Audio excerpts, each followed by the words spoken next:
Inzira y'umuganura imwe mu nzira 18 mu nzira z'ubwiru mu gihe cy'ingoma ya cyami mu Rwanda. Kuva ku ngoma ya Gihanga kugeza ku ngoma ya Ndahiro Cyamatare, uyu muhango warakorwaga. Umuganura waje kugira agaciro gakomeye ku ngoma ya Ruganzu wa kabiri Ndoli, ubwo yabundukaga agasanga igihugu kimaze imyaka 11 kitagira umwami nta n'umuganura utangwa. Umusizi Nsanzabera na Muganga Rutanga rw'amaboko bavuga ko icyo gihe Ruganzu yifashishije umuganura mu kongera guhuriza hamwe abanyarwanda bari baratatanye. Ngo Ruganzu Ndoli ubwo yabundukaga akagara umuganura n'ubundi yifashishije ibyo abakurambere impangarwanda bamubanjirije byatumaga bari mu bumwe harimo n'umuganura. Icyo gihe ku bwa Ruganzu nashyiraho uwo muganura abantu bakaganurira hamwe amasaka nayo yari yeze, hanyuma ategeka ko baganura. Ubwo banishimiraga kugaruka muri gakondo, ariko bibagarura ku bumwe bwabo bwa gakondo.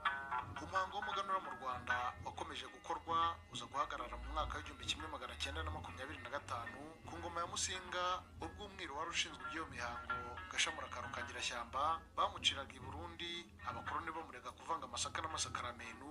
Bishatse kuvuga ko abanyarwanda n'umwami wabo Musinga batsembaraye ku mihango gakondo nk'umuganura w'amasaka, banga kuyoboka iyobokamana abazungu bazanye. Kukiba kigera mu Rwanda, ikintu cya mbere babanje guca, abakurikirana amateka barabibona, ari umuganura, ari itorero.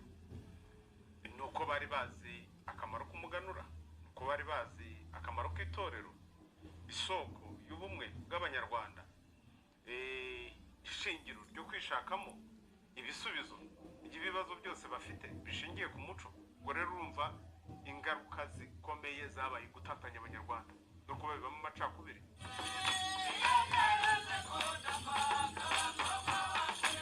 Umuganura wongeye kwizihizwa mu gihe cya Repubulika u Rwanda rumaze kubona ubwigenge. Gusa ubuyobozi bwariho icyo gihe ntibwashyizemo imbaraga ngo uhabwe agaciro ukwiye. Mu mwaka wa 2011 nibwo leta y'ubumwe bw'abanyarwanda yongeye kugarura umuganura ishingiye ku ruhare umuco wagize mu kongera kubaka igihugu. Abakuze n'abanyamateka bavuga ko kugarura umuganura byashimangiye ubumwe bw'abanyarwanda.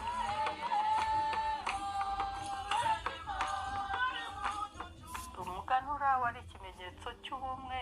Iyo besaga bakashakamo icyo kigage bagiterekaga mu rugo, bagahamagarana bakaza bagasangira, bakaganira, bakanezerwa, nyine bikagaragaza urukundo rutarejeje.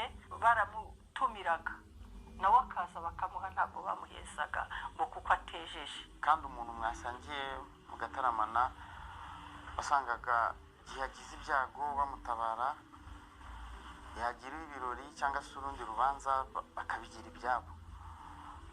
Bwari uburyo bwiza rero bwo guhuriza abantu hamwe no kongera urukundo n'ubumwe mu bantu. Umuganura uhatse indangagaciro zikomeye zafashije abanyarwanda mu bihe bitandukanye bishakamo ibisubizo by'ibibazo byari bibugarije. Umuganura utwibutsa kugira umurimo unoze, tukabona icyo tuganuza igihugu, tukabona igisubizo cy'ibyo twifuza byose. Rero ibyo nanone bishoboka. Ubwo urumva umurimo unoze rero nanone uba kubera igenamigambi. Ikindi kandi umuganura wafashaga abaturage kugira imihigo, hagafatwa ingamba zo kongera umusaruro mu mwaka utaha. Abantu barasaza ariko umuco ntugomba gusaza, kuko iyo abantu basangiriye hamwe baba bahuje n'ubumwe. Kwizihiza umuganura muri iki gihe byarenze imbibi zo kwita ku musaruro w'ubuhinzi n'ubworozi gusa, bigera no mu zindi nzego zireba ubuzima n'iterambere by'abanyarwanda. Bayingana Beri n'umusizi Nsanzabera bavuga ko ku munsi w'umuganura abanyarwanda bagomba kuzizihiza ibyagezweho mu nzego zitandukanye z'ubuzima bw'igihugu. Ubukungu bw'igihugu ntabwo gishingiye gusa ku mirimo y'ubuhinzi n'ubworozi, haje n'indi mirimo. Ibyo nabyo bitanga umusaruro. Abantu bagombye gufata umwanya wo kwishimira umusaruro wabivuyemo.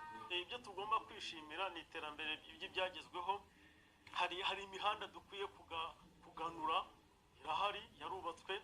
Hari amavuriro arahari, hari ibikorwa by'amazi, hari ibikorwa by'amashanyarazi, hari ibikorwa by'amashuri, hari ibikorwa by'ikoranabuhanga, hari n'ibibuga by'imipira n'amahoteli tumaze iminsi dutaha.